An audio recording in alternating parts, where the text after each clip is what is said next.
모발 이식이라는 거는요, 간단하게 말씀드리면 우리 후두부에 있는 머리를, 우리 모낭을 빼서 필요한 곳에 심어주는 거예요. 우리가 필요한 양보다 자원이 얼마만큼 있냐에 따라서 수술을 할 수 있냐 없냐 결정이 난다고 생각하시면 됩니다. 근데 대부분 탈모가 초반에 있는 분들은 가진 자원보다 필요한 양이 적습니다. 그러면은 당연히 수술로 해결이 되고요.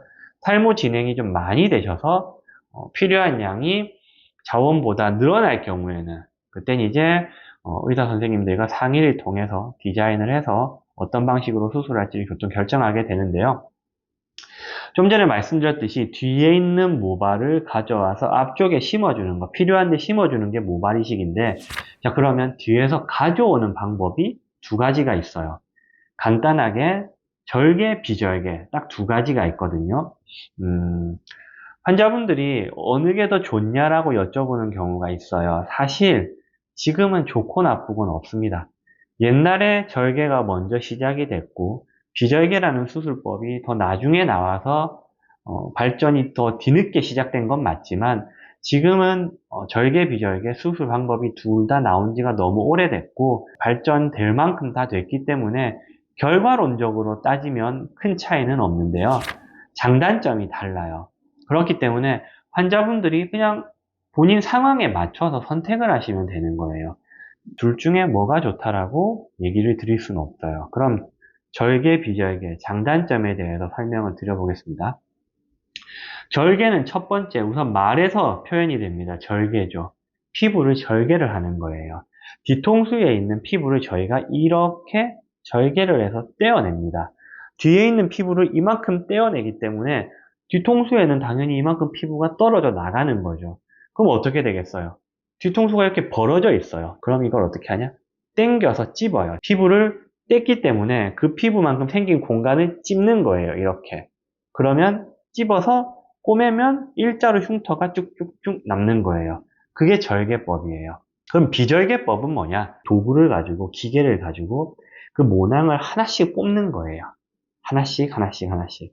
그럼 앞서 말한 절개는 덩어리를 떼서 저희가 일일이 나눴다면 이건 그냥 제가 하나씩 뽑는 거거든요. 그럼 하나씩 뽑으면 모낭이 하나씩 나오죠. 그걸 바로 심는 거예요. 절개, 비절개 수술 방법은 이게 답니다. 절개의 장점은 비절개보다 비용이 낮아요. 수술 비용이 낮기 때문에 환자분들의 부담이 그만큼 적죠.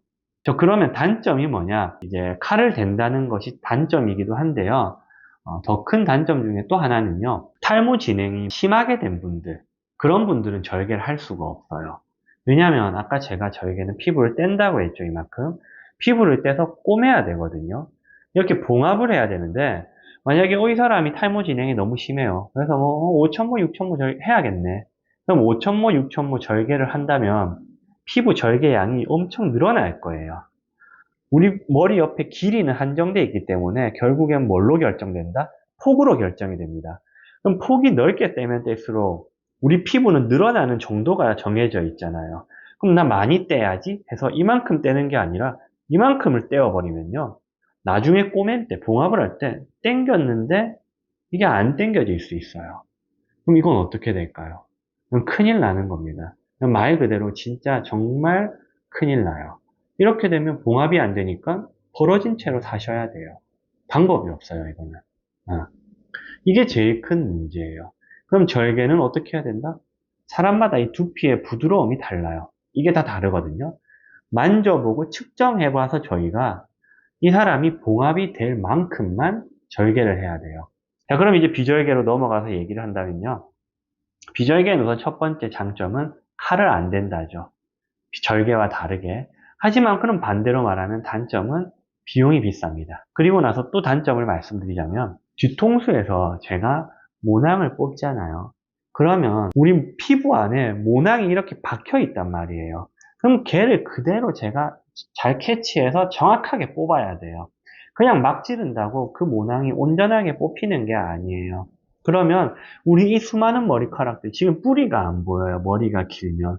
머리가 길면 이 안에 뿌리가 제가 이렇게 본다고 보이지가 않거든요.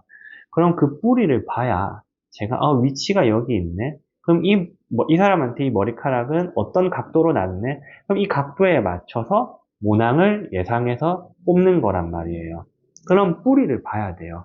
어떻게 해야 된다? 깎아야 돼요. 뒤통수 머리. 채취할 구역의 머리를 깎아야 되는 거예요. 그게 제일 큰 단점이에요. 안 깎고 할 수 있어요. 무삭발 비절개라는 걸 아마 들어보신 분들이 있을 거예요. 어떻게 진행하냐? 결론은 사이사이 저희가 뽑을 애들만 미리 깎는 거예요. 기본적인 삭발 비절개라고 하면 아예 통으로 깎아버려요. 이대로 깎는 거기 때문에 완전히 밀어버려요. 그럼 되게 바보 같아져요, 머리가. 근데 그거를 이제 원치 않고 사회생활에서 하는데 티가 나지 않기 위해서는 뽑을 모낭들만 미리 다 솎아서 깎아두면 티가 하나도 안 나요. 절대. 그게 무삭발 비절개라고 하는 건데, 무삭발 비절개는 그만큼 시간이 오래 걸리고 삭발 비절개보다는 비용이 좀 비싸요. 일자로 쭉은 흉터가 남는 게 절개예요. 들추면 티나요. 미용사나 이런 분들은 다 알아볼 수 있는 거예요. 흉터로만 따지면 넓이는 비절개가 훨씬 더 많이 남기는 거지만 티는 비절개가 덜 난다. 그렇기 때문에 비절개가 흉터가 안 남는다 생각하시면 그건 또 잘못된 얘기다.